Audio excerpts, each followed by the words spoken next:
Well, Lionel, we're not going to see much of the sprint finish, are we? But what we have seen or heard is some fairly vociferous protest here from the pro-Palestine, anti-Israel group. They've been here every day, I think. Yeah, well, we've certainly seen them the last couple of days holding Palestinian flag, pro-Palestinian slogans and anti-Israel slogans. And a heavy police presence as well around us. Indeed, yeah, and I think the police are, they're keeping it sensible. They're not being heavy-handed at all. They're just making sure that the banners and flags don't kind of blow in the road and cause some kind of problem for the riders. But talking of riders, should we go and speak to some? Presumably the stage is finished. You are listening to the Cycling Podcast at the Giro d'Italia in association with Rafa.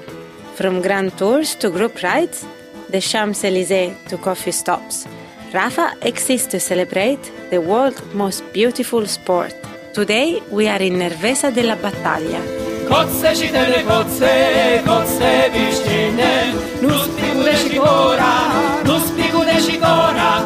Kotze čitene kotze, kotze vištine, nus pigude šikora, selu mančanu le femmine. Hello, I'm Lionel Birnie and I'm with Daniel Friebe. Hello, Lionel. We are outside the press room in Nervesa della Battaglia. Formerly Nervesa. Became Nervesa della Battaglia, Nervesa of the battle after the First World War. First mistake of the evening. 1918, there was a big battle here, wasn't there? A very important area in the First World War strategically. We're sitting outside the press room on the grass. It's not really warm enough for this, is it? It's not been... it's a bit chilly. And I thought we were going to get another You're wearing deluge. Your string vest, Lionel. You need to take Naughty the handkerchief hanky. off your head. Sandals and socks, eh? Paint such a flattering image, Daniel.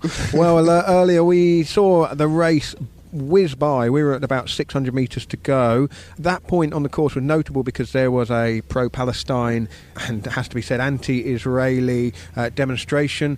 They were holding Palestinian flags and they'd been handing out leaflets, waving banners, and it just shows that, nearly 2 weeks into the race, the fact that the grand start was in Israel has not been forgotten by people who opposed it at the time, and really, why would they forget that? But the stage itself was 180 kilometres. It came up here. It was a largely flat course from Ferrara. It went over the hill at Montello, which, as Daniel said last night, was featured in the 1985 World Championships. How many roads up? Yes, and I'm glad you asked me that. Cool, blimey. The Montello, as I said yesterday, it's the gym, it's the private gym of bike riders in this area. And you know how many ways up there are? 21 ways up the Montello. You could have a stage race just on the Montello, couldn't you? You could. Of those 21 roads up, 19 are fully tarmacked, and there are 2 that are sterato, so white roads. That's a very helpful siren in the background. Is this the pronunciation police come to get me at last? Oh no! and just while the siren is still wailing, the climbs on the Montello, for anyone who wants to come to this region and ride their bike, the climbs are generally between about 2 and 4 kilometres long. Some of them very, very difficult, very punchy, and a bit of a shame that the Giro didn't go up a harder way today. I'm temporarily deaf, I think. Well, I think the peloton was craving a quiet day today. Yesterday was a lot trickier than anyone would have anticipated, made even more so by the rain. Today, I think everyone just wanted an easy-ish day. I mean, it won't have been easy. It was still rapid, but with the Zoncolan coming tomorrow, the bunch got the much-anticipated sprint finish and the much anticipated win. Elia Viviani bounced back after a bit of a shocker yesterday, but looked very good in the finish today. He wasn't too enamoured with what Ciro's colleagues wrote in La Gazzetta yesterday, so he went on Rai Television after the stage today and he made some kind of barbed reference about what they'd written. I don't know what. I think they talked about the fact that, well, as we saw, Viviani had a bit of a strop. He didn't take losing yesterday particularly well at all. Anyway, the race, there was a 5-man break. Mikel Irizar of Trek, Eugène Zupa of Villiers, and Andrea Vendrami of Androni keeping up the 100% record for Gianni Savio's team. What's the slogan, Lionel? What's the slogan? Can you remember? I can't remember. I already can't. Cattivi e determinati. Determination and enthusiasm, wasn't it? No, nasty, but in a sports way, as Gianni said, and determined. Right. Alessandro Tonelli of Bardiani was in there as well, as was Marco Mercato of UAE. And they were away, all day until, most of the day. They still had just about a minute with 30 kilometres to go, and it was down to 30 seconds with 20 kilometres to go, so there's no way they were going to stay away. On the run-in, Marco Colledan of Villa Tristina. And Treviso. And Treviso, or the Treviso area, certainly. Okay, yeah, he's a sort of semi-local boy. He attacked, but wasn't going to hold off the sprint. It was an interesting sprint, really, because Viviani, if he was looking to prove a point, he certainly proved that point emphatically, because it was an easy win for him. Sasha Modolo of EF Education First, he led at, he was looking pretty good, and then. Lionel's been causing trouble. I've left some things all I've done is left some things in the press room, and they've been delivered out for me. Thank you very much. Ho capito. Grazie, Steph. This is a bottle of sparkling wine. Are they worried somebody will walk off with it? I don't know. We've already had our run-ins with the law. We've already been present at crime scenes this week. Anyway, Sasha Modolo was probably went too early.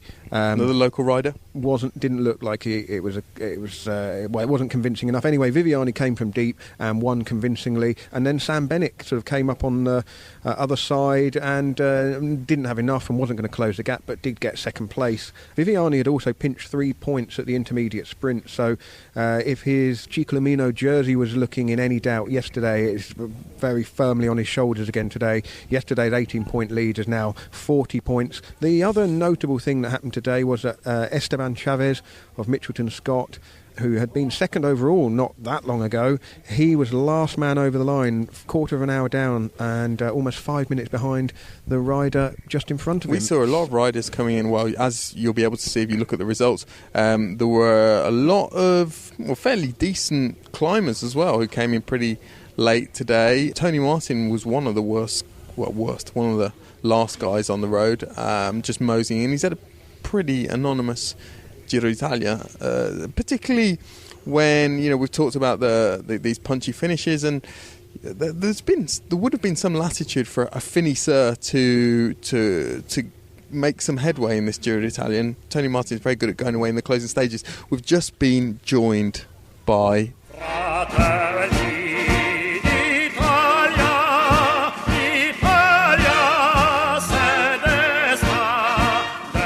Good evening, Ciro. Thanks. Ciao, dear listeners. It has been a kind of self-invitation this time, tonight, because I need this. We are seeing a weekend with a lot of mountains. Mountains for me means nightmare, and Ciro, I need you. Ciro, before we start lurching into that territory, tell us about Viviani and La Gazzetta. He wasn't too happy with your boys. No, not really, because on the article of today, we criticized. Written by who? By me personally, dear listener, because sometimes I write articles. It's strange to but it's usually you love interviewing Viviani. You call him Radio Viviani usually. Yeah. And I must confess that during the Dubai tour, I was also the privilege to have an interview in his own room in the hotel, a kind of privilege, I guess. Yes, but in the articles today, we criticize him a little bit for his bad performance of yesterday. He arrived yesterday at 9 minutes, so he was not really happy for this, and he talked about me in the processo alla tappa, the right transmission after the stage, but I have the possibility to clarify my position with him, and I told me, Elia, maybe with this fact that you spoke about me in TV, maybe you wanted to give me a little bit of fama, notoriety, fame, notoriety, exactly. But I told him, Elia, I don't need this fame because I'm really much more famous than you. Unfortunately, extraordinary stuff. I did wonder whether Viviani yesterday, because he came in deliberately, it looked like, off the back of that group, another maybe 10 or 15 seconds. It was a kind of the Italian drama of it, making the point, crossing the line completely on his own, making the point that not only am I, not up at the front contesting the stage win, but all my teammates have left me, and look at me, poor me. Oh. Yes, exactly. Italian drama, perfectly said by you, Lionel. You are marvelous as usual. And he was also a little bit upset because he told me that yesterday during the stage he heard a supporter. He was on the road. He said, "Oh, Elia, but what are you doing here? You should be in front of the bunch in order to fight from the victory." So he was also upset for this. But these are also the little story of the Giro. This is one of the reasons for which we love this race. And he made up for it today. A really good performance today. Third stage win, and the points competition jersey looks like it will be his if he can survive the mountains. I mean, yes, easy. Well, maybe easy, I don't know, because he has to survive the mountains. He certainly has this possibility. We have to consider that we have a stay now till the end of Rome. We have only almost all mountain stages except the time trial, Trento Rovereto, and the stage of Iseo before the finish in Rome. The stage of Iseo maybe is more good, is better for Sam Bennett. So in my opinion, he's the favorite for the jersey, but he has to fight for it. He also has to hope that the GC contenders don't get enough points to catch up and possibly, make it difficult for him on those final few days. Talking about GC contenders, Lionel, big weekend for them. Shall we hear from the director sportifs of the top three riders? So Pinot is in third place, correct, Lionel? At 104. At 104. In second place is Tom Dumoulin. At 47. And in first place is Simon Yates. Who's leading the race. So let's hear from Marcel Gayant, who is Thibaut Pinot's director sportif, Marc Reef, who... Ciro. Turn your phone off. Marc Reef, who is Tom Dumoulin's director sportif, and Matt White, who is Simon Yates' director sportif. I think today all of the top riders' teammates had a pretty energy-sapping day, trying to keep their man in the best position for 180 kilometres. Tomorrow's the moment of truth, quite simply. From the Zoncolan on, the real race for the GC is going to start. It's a stage where you need legs, and there's no way around that. But Thibaut has the legs, he has the team, and he's also highly motivated. It's the first real test for us tomorrow. Premier test, ça c'est sûr pour l'équipe Groupama-FDJ. Can you tell me what you're anticipating on the Zoncolan stage tomorrow? I think it will be a battle between the GC guys. Yeah, hopefully that Tom is one of the guys that can stay with the strongest. Do you think Simon Yates will be trying to attack, trying to put Tom under pressure? Yeah, for sure. He's doing that already since the beginning. And it's not only that he wants to put Tom under pressure, but I think also the other GC contenders. Yeah, for sure he will do everything in his possibilities to make the gap as big as possible. But on the end, we will see what happens. Can you compare Simon Yates to the likes of Quintana from last year? Well, I think that it's difficult to compare year to year, but Yates is showing that he's maybe in the shape of his life. He's really strong. He's so far making a gap on every climb that is possible, and he's having a big gap at this moment. Showed every time that he's the strongest. So I hope that it won't be like that tomorrow. Yeah, also mentally he's now more calm than last year, and that is I think the biggest change with last year. So he knows already what there's coming, what can happen. He's been in that situation already, and that gives him a lot of rest. And physically, he's just on a really good level. And lastly, he's not going to do anything surprising. He's going to ride like Tom Dumoulin. He won't panic if Simon Yates attacks. He won't try to match crazy accelerations. He'll just do what Tom Dumoulin can do so well. Yeah, that's also his strength. So that's what he's going to do tomorrow. Well, we're looking to take time tomorrow. No surprise. We need more time before the end of the race, and I think it's a pretty good climb for Yates, especially in the condition that he's in. What do you think about Tom Dumoulin and the way he limits his losses so well and gradually pulls himself back into contention? He doesn't panic. He's a hard rider to ruffle. Have you got any ideas of something that might put him under pressure? We know that he's very calm under pressure. I think tomorrow's is going to turn into man versus man up that climb. There's not too much tactics once you get to the bottom of the Zoncolan. Whether it's for the win or just to distance your rivals, it's going to be who's got the best legs for that incredibly difficult effort. And look, I haven't looked in the last 7 or 8 hours at the weather for tomorrow, but if it is wet tomorrow, tomorrow's a really tricky one in the wet. We're not going super high tomorrow, so the temperatures won't be an issue, just the wet and tricky descents. So. And what about wheel slipping on the climb as well? Is that a factor? If it's wet, for sure. Yeah, definitely. But a lot of the guys will just have to stay seated anyway on that climb. But look, they're all minor things that the guys will have to adapt to tomorrow. But we're really looking forward to tomorrow's stage. Nobody's going to be in a fake position, are they, tomorrow? 100% not. Who knows how things are going to pan out? A breakaway could win tomorrow.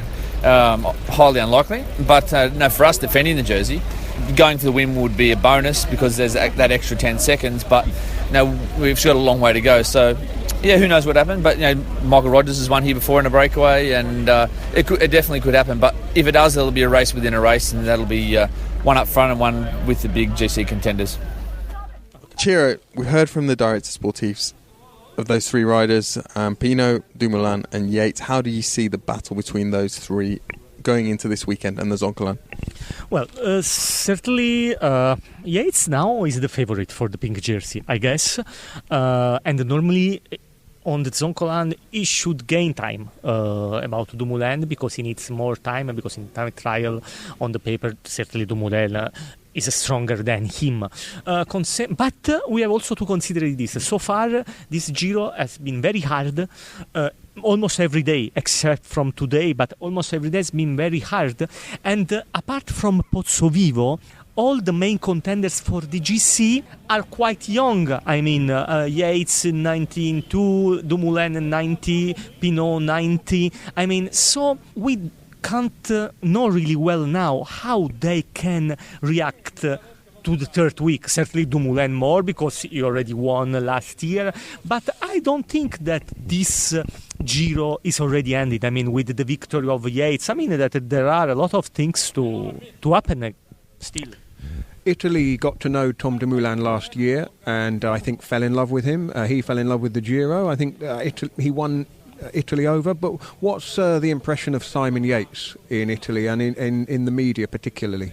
Well, so far is still not really well known. I mean, we are discovering him in this Giro for the first time. Certainly was already white jersey at the Tour last year, already sixth in the Vuelta 2 years ago, but so far was not really well known in Italy. Certainly he doesn't speak Italian. You know that with English, Italians sometimes have problems. I mean, I am a clear exception, obviously. But as a matter of fact, I think that for the moment they are appreciate him as a guy, as a rider, but certainly Italian tifosi, I mean, they are waiting for Fabio Aru. I mean, certainly this is the real, because certainly Pozzovivo is better so far. How do you assess the atmosphere in that UAE team, Ciro? Because I've been speaking to a few of the staff members this week and the director sportifs and pointed out to them, I'm sure they realise already, that their three big signings, Christophe, Dan Martin and Fabio Aru, have flattered to deceive for various reasons so far this season. Well, so far their season hasn't been very successful, this is for sure. And this Giro will be really important. I mean, certainly Aru has to fight. I mean, it's not out of the contention. I mean, certainly it's far, but he can still do a lot of things in the Giro, but for sure, if the Giro, I mean, the balance will be negative for Fabio Aru, I think that something could change in the team. I'm not about Aru, because Aru signed a 3-year contract, but concerning the people that are working around him as his coach Paolo Tiralongo, I mean, it won't be a surprise if Saronni and the management could change something in the staff around him. Just very quickly before we say goodbye to Ciro. Ciro, last 2 or 3 days we've had the kind of rumour mill has been hotting up as far as the ciclomercato, the buying and selling of riders ahead of next year. What are the hottest rumours? The story about what will happen with the Dimension Data team and the Deloitte sponsorship, and the possibility that Deloitte might come to the rescue of BMC. There's a lot going on. We might have a very busy transfer market come the Tour de France. It's true. The transfer market is very busy. I mean, there are a lot of things, but there are also a transfer market of journalists. Also, I mean, sometimes this can happen. But I can assure you, dear listeners, I will be with Gazzetta for other 5 years, and I will be with you with this podcast maybe forever. Extraordinary. Absolutely no information whatsoever there about the transfer rumours. But let's just wrap up on... He's gone. Yeah, Ciro's gone. Run off. The wrap up on the Zoncolan, anticipation hotting up for that. Weather forecast not looking brilliant. It could rain. Matt White was suggesting that if it rained, it would make it even more challenging. But looking at the list of winners on the Zoncolan, the race, the Giro first went there in 2003, Gilberto Simoni, but that was on the slightly easier Sutrio side, right?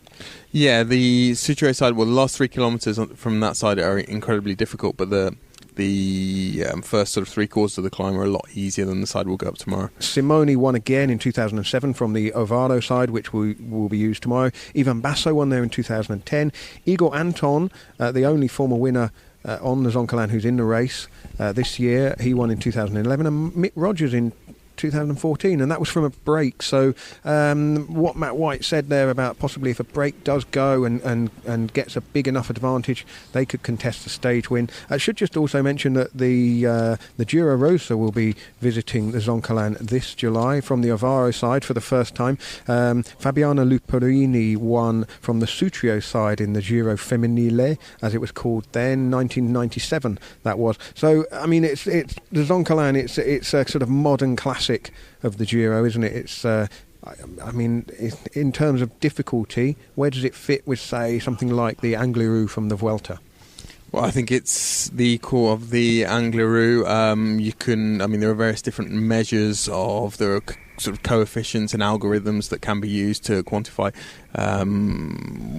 which climb is harder than, or how climbs measure up against each other. Some are slightly slanted, biased towards length, others are slanted towards steepness, but those two come out pretty much on top of the pile as far as professional cycling is concerned. Another thing that's often overlooked about the Zoncolan and that area in general is how beautiful the climbs are and how quiet, and I would still love to see the Giro go to Monte Crostis, which it wanted to go to and was supposed to go to in 2011, and that climb got cancelled at the last minute because there were concerns about safety. But tomorrow there are a couple of other climbs, Lionel, before the Zoncolan, the Passo d'Uron, and I forget, Sella Ravascaleto I think is the other one, but the descents will be could be quite gnarly if it's very wet. Just a word on Tom Dumoulin, Lionel. I've been speaking to a few people from Sunweb and coaches and direct sportifs over the last week or so, and it's become clear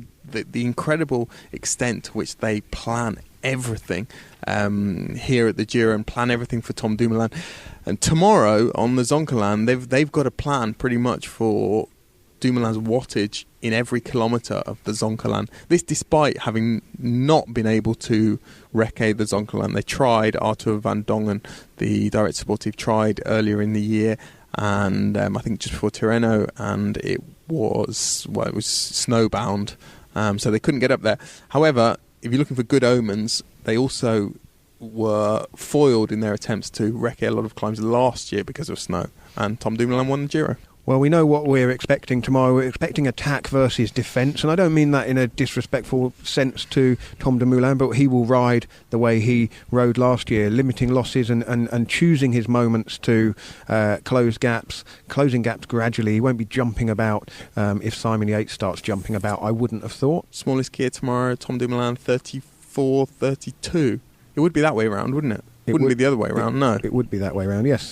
Well, we will see, because there's going to be a lot of riders from the lower reaches of the top 10 and just outside the top 10 looking to move up, and with the stage win up for grabs as well, it will be an interesting day. A community around the world. Stories and films with the most compelling characters. The world's finest apparel. Explore the world of cycling with Rafa. Now, Daniel, there's been some controversy in the Pedaleur de Charme competition this week.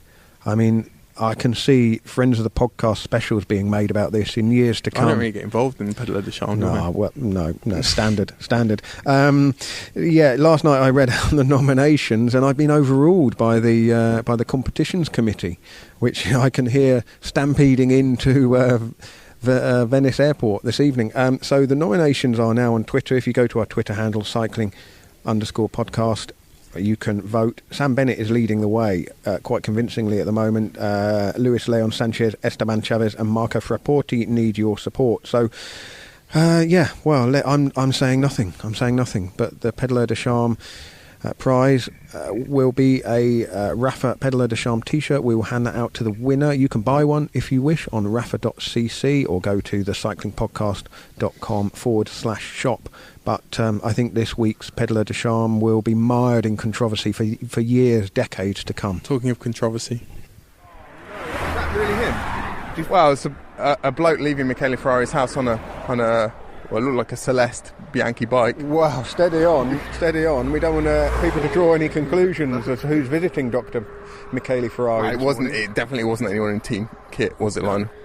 But do you think that was him? I'm not sure.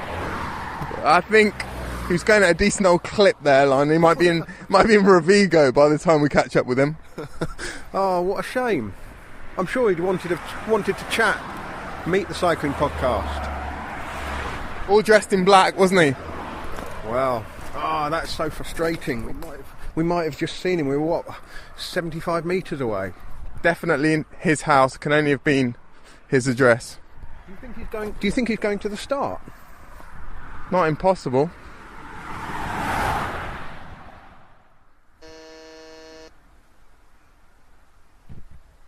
No answer, Lionel, at the moment. Well, he's gone off on his bike to the start of the stage. Maybe we should get back in the car. Chi è? Buongiorno, c'è Michele? No? Ah, ho capito. Chi è, scusi? Sono un giornalista, stavo qua per il Giro d'Italia, quindi... No, mi dispiace, non c'è perché è fuori in bicicletta. Ho capito, va bene. A noi il Giro d'Italia non interessa, grazie. Ho capito, grazie. Buongiorno. Well, Daniel, what did she say? Well, she said, hello, buongiorno. She asked who it was. I didn't reveal that we were from the cycling podcast. I just said, is Michele around? And we suspected it was him, didn't we? Leaving the house about, 200 metres ahead of us as we walked up to his house, leaving on his bike. And she indeed confirmed that. Said that he was out training. Not just that he was out for a pootle on his bike line. Michele Ferrari was training this morning. You don't think he's gone to the start? Well, no. Because the lady we spoke to, I presume might be his wife, said that the Giro d'Italia does not interest them. Interesting. Well, this is Dr. Michele Ferrari, probably the most notorious doctor that's been involved in cycling, I guess. Well, certainly in the last 30 years, the famously coached Lance Armstrong, numerous other riders, Ivan Gotti, also a Giro d'Italia winner, Pavel Tonkov, my beloved Pavel Tonkov, and numerous others over the years. Of course, is now banned for life subsequent to the USADA reasoned decision, which also effectively took down Lance Armstrong. Well, his house is, we won't give away the exact location, but it's sort of on the outskirts of Ferrara, isn't it, on a fairly busy-ish single carriageway road, set back well off the road. There's a gate at the end of the driveway where we rang the bell, and I would say it's fairly typical of the houses around here, kind of a, I wouldn't say mansion, but there's certainly sort of large, low-slung red brick villa. Fairly, wouldn't say opulent, but fairly well-to-do. On a nice plot of land. We're in Ferrara, as Lionel says, in the middle of the Pianura Padana, so this huge expanse of very flat land that really stretches from Turin to Ferrara. It looks very pretty this morning, doesn't it, Lionel? The poppies are out. There's a bit of a low sort of haze hanging over the fields. Nice spot. What strikes me about Dr. Ferrari, I mean, he's one of the most significant figures in the last 30 years of cycling, really. Perhaps not in the immediately recent past, but until the reasoned decision, he was still involved, wasn't he? I mean, he never really, hung up his coaching manual and his other apparatus. Something about him has always struck me that Well, the work he was doing, he needed to remain kind of, anonymous and very much in the background. But it was almost like he couldn't resist having people know that he was actually behind the great successes of Armstrong and others. It was like he needed to have kept completely low profile, but never seemed able to do so. Yeah, and it's quite a low profile location. Michele Ferrari spent most of his life in Ferrara. He was born here and still lives here. And Lionel, a lot of the most famous riders of the last 30 years have actually visited him at home, at the home we just saw. I think he had a sort of ergometer set up in his garage, and certainly in police investigations over the last 5 or 6 years, there have been, or going back to the Padova investigation, there were riders' descriptions of how they would be summoned for the first tests that they did at Ferrari's house in his garage, and he would sort of pass judgment there and then over whether they were worth training or not. But correct me if I'm wrong, but was it not, there was almost like he was coaching so many people. There must have been a hierarchy amongst his clients. I mean, Lance Armstrong, I think, being fairly open about the fact that he wanted to be absolutely certain that he was the top dog. He was the A-star client of Dr. Ferrari. Well, I think it oscillated. There were periods in Michele Ferrari's coaching career when he was looking after, I think there was a short period when he had exclusivity over, or Lance Armstrong had exclusivity over Michele Ferrari. And there were others when I think his client list stretched into the dozens. And not just professionals. There were amateurs, as we now know. There were people from other sports, walkers, biathletes. Interesting. Well, we were so close to possibly introducing ourselves to Dr. Michele Ferrari. People will think that was a hoax, but it was definitely... It was absolutely genuine. It was 100% genuine. Yeah, I mean, there's no such thing as a hoax on the cycling podcast. I'm convinced that the figure that went off on his bike was... Well, it was I'm convinced, but I'm convinced it was him. He came out of that gate. His we presume wife said he's gone out cycling, gone out training. I mean, absolutely convinced. I was wondering whether he was going to sort of anonymously roll around at the start and perhaps... but Ferrara was too big to... Well, we didn't spot him, did we? No, and...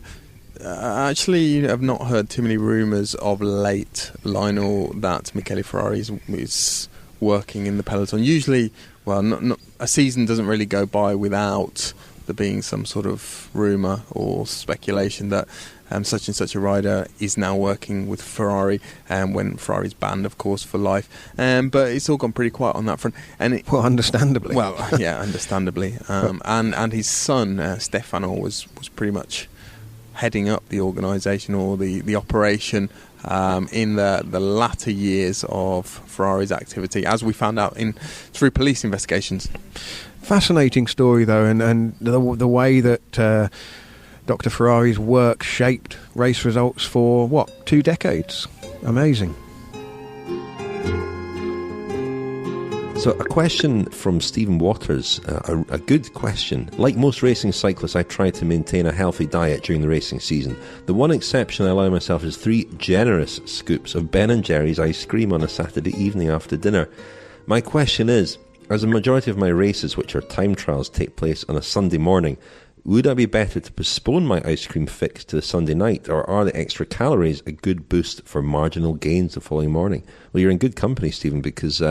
Greg LeMond used to love his ice cream, ate that in defiance of the French who'd consume vast quantities of cheese but think that ice cream was really bad. But what's the advice there, Rob, on ice cream the night before a race? Since then, I think Edvald Bosenhagen has taken on the mantle of being the ice cream champion in the peloton. In terms of when to take it, I think you'd actually be better off taking it on a Sunday evening. My thinking behind that is that your metabolic rate is going to be increased. Having ridden the time trial, you would have also burnt off some glycogen. So the sugar and the protein that are in the ice cream, some of it will go to repair your muscles in the case of the protein, and the sugars will help to refuel the muscle. But overall, you probably still have a slightly negative energy deficit on that day. So that's the space, if you like, where you could take the ice cream and have minimum damage, minimum impact on your body composition. The Cycling Podcast is supported by Science in Sport. Independent research shows 10% of sports nutrition products would get a professional rider banned. Trust Science in Sport, the world's highest standard of banned substance testing. That was Rob Child from Science in Sport answering one of our listeners' questions. Stephen Waters with a questionnaire about, well, I don't know about ice cream, but we went off in search of dessert of sorts, didn't we? Well, not a dessert of sorts, it absolutely was a dessert. Lionel, where are we? Well, we're in Treviso, a town I've not been to for 19 years. I came here for the World Road Race Championships in 1999. The time trials were held here. The road races were in Verona, a little bit further away from here. That week, Fabian Cancellara won the junior time trial, and Christian Kanies was the bronze medalist, and he's actually riding this Giro for Team Sky. Well, you said 19 years ago, Lionel. I think I was here 20 years ago, almost to the day. The first time I ever went to watch the Giro d'Italia live as a fan. I was working down the road in Montebelluna, bottling Prosecco. It was a big day for Marco Pantani. He was defending the pink jersey in the 1998 Giro. Actually, no. Have I got this wrong? Was it 99? It was 99. It was a few days before Madonna di Campiglio. So it's not. It's 19 years, the same year as you. We're not here to talk about cycling, are we? What are we here for, Lionel? We're here for the World Cup. Sort of. Which World Cup is that?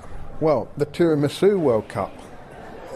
This whole thing has been a mystery to me since you mentioned that there's some great rivalry in the world of tiramisu. Which has really become quite inflamed recently in the last few months. Tolmezzo, which is a place we're going to be going to tomorrow. And who knows, we might be tasting some tiramisu there as well. But Treviso, and in particular, the restaurant we're standing outside, Alle Beccherie, which kind of means at the butchers, they claim to have invented tiramisu not that long ago. We're only talking 3 or 4 decades ago, but I think we should go inside without further ado, because they're going to close the kitchen pretty soon, and find out what's what.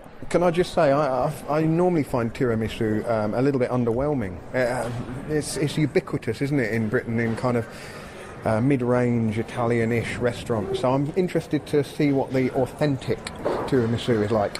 Andiamo. Grazie. Thoughts, Lionel? Well, it's very solid.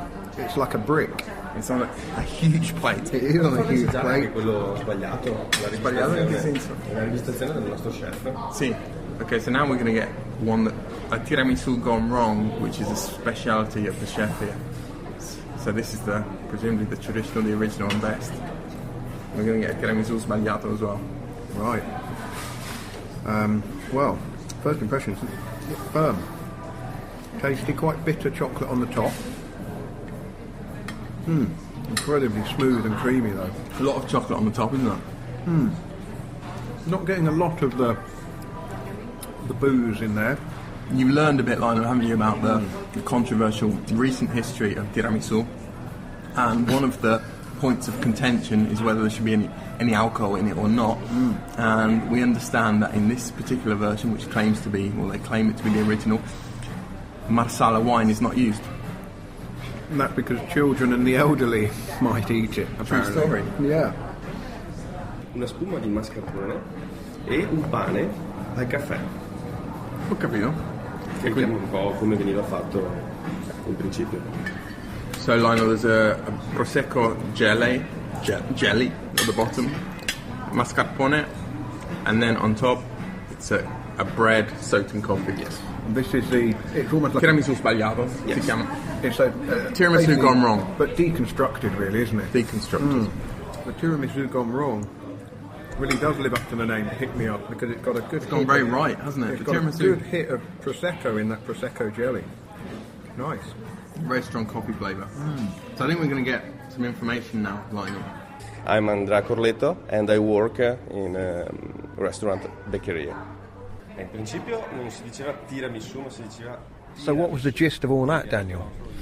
Well, Lionel, fasten your seatbelt. First of all, the name. So originally it wasn't tiramisu, but tiramisu, which in Trevigiano, so the dialect of Treviso, means pick me up. Why pick me up? Well, the Signora Campeol, so the lady who used to own this restaurant, formally registered this recipe in 1972 after she started eating a version of what we now know as tiramisu during what was apparently quite a difficult pregnancy. The Signora Campeol's mum gave her a mix of coffee, beaten egg and biscuits as a kind of tonic, a pick-me-up during her pregnancy. She duly had the baby, came back here and started talking to the chef about how to turn this egg, coffee and biscuit concoction with a bit of added mascarpone into a recipe. Didn't have any alcohol in it, precisely because it was created for women giving birth or about to give birth, and indeed their children. Everyone's got their own recipe now, and you'll find grandmothers who put rum in, or grandmothers, that's what Andrea told me anyway, that put rum in, or marsala, but the original recipe has no alcohol at all. On the whole tiramisu wars with Tolmezzo, he says that it's true that the Hotel Roma in Tolmezzo used that name for a dessert first, but it was a different dish served in a cup and quite different from what the world now thinks of as tiramisu. The first people to get the recipe formally ratified were the Campiol family, and Le Beccheria was the first restaurant in the world to have tiramisu on its menu. Andrea was pretty confident as well that their version tastes better. Well, that's all very well, but who actually won the Tiramisu World Cup when it was held in Bologna? Abbiamo vinto noi. And they won. That was it. That's the last word on the matter. Domani andiamo a Tolmezzo. Comunque, il Giro d'Italia va a Tolmezzo. Andiamo nell'albergo. Well, I was very interested to learn about the origins of tiramisu, and I'm already in Team Treviso, not Team Tolmezzo. I'm prejudging before we've even tasted the opposition. But well, Martial Gayant, the Groupama-FDJ director sportif, said earlier in the episode he thinks it's all, the moment of truth comes tomorrow, and I think he might have been talking about the Tiramisu Wars, the Tiramisu World Cup, because the second half of the final, we hope, is going to take place tomorrow. We're going to go to the Hotel Roma in Tolmezzo, which is the other claimant of the title of the inventor of tiramisu. But there aren't too many fantastic rivalries playing out in the Giro these days, especially not Italian rivalries. Of course, the Giro is famous, synonymous with the Coppi and Bartali rivalry, Saronni-Moser. But Pozzovivo Aru hasn't really got going, has it? No, nor is it likely to. Just on the going and tasting the tiramisu, I do think that as we're travelling around, sampling the food and learning about the food is a kind of shorthand and shortcut into a country's culture and psyche. And I think that these kind of the fact that there is a Tiramisu World Cup and that there's a dispute about, there's discussion and debate about how the dish was even invented, and there's a rivalry between towns and a competition. It's so Italian, and I think it does hark back to those days of Coppi Bartali and a bit later Saronni-Moser. The big rivalries. You're either Treviso or Tolmezzo, and I am currently Treviso, but we shall see. Well, it tells us a lot, doesn't it, about the tribalism of Italians and the way they give their allegiance to one thing or another. As far as the Giro is concerned, maybe one reason why Aru Pozzovivo isn't really taking off is that they're both southerners. Aru is from Sardinia and Pozzovivo is from the far south Basilicata. However, Lionel, Pozzovivo is coming out on top at the moment, isn't he? And he would be probably my tip for the stage win tomorrow on Monte Zoncolan. His Bahrain Merida team boss, Brent Copland, friend of the podcast, avid listener of the podcast, he, I think, arrived on the Giro yesterday. I spoke to him briefly at the finish today in Nervesa della Battaglia about Pozzovivo's Giro so far, and also about who he thought was going to win, not the Tiramisu World Cup, but the Giro d'Italia. So we've been very happy with the way the Giro has gone. If it finishes in top 5, we'd be more than happy, but we're not going to stop fighting until we get the best position, and I think for Domenico, the way he's sitting at the moment, that would be podium place. So to go for the win, we've got to be realistic about it. Like you say, the time trial's coming up on Tuesday. It's not his kind of race. It's where he's probably going to lose time. So he's just got to defend and try save the damage on that. We'll work towards making the racing exciting for the last week. And just extracting yourself from your team situation and looking at it as an objective observer, Yates versus Dumoulin, who's your money on? The way Dumoulin's riding at the moment and the way he's been going in the last few days, I think he's the one that's going to probably take it, looking at the time trial on Tuesday.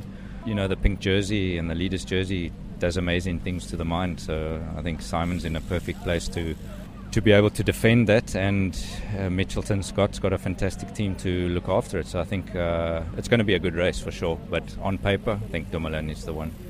Well, Daniel, the rain that has been threatening for the last half an hour or so is now beginning to fall just lightly. So I think it's time for us to wrap it up. And let's hope, well, do we want rain on the Zoncolan? I don't think we want it to be too dangerous on the descents, and we don't want it to make life too hard on the climb. We want to see it. We want to find out who's the best, don't we, basically? That's and we will do so tomorrow. And we'll be joined tomorrow by Richard Moore. And for the weekend, the three of us will be together. It'll be beautiful, won't it? It will. How are we going to convince the buffalo to pause for an hour for tiramisu in Tolmezzo? Well, we're going to be in separate cars, so we can do what we like, can't we? We'll be off for tiramisu, and he'll be straight up to the top of the Zoncolan, and we'll meet him there. But until then, Daniel, thank you very much. Thank you, Lionel.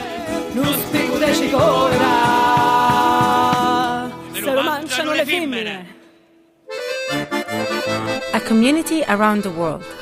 Stories and films with the most compelling characters. The world's finest apparel. Explore the world of cycling with Rafa.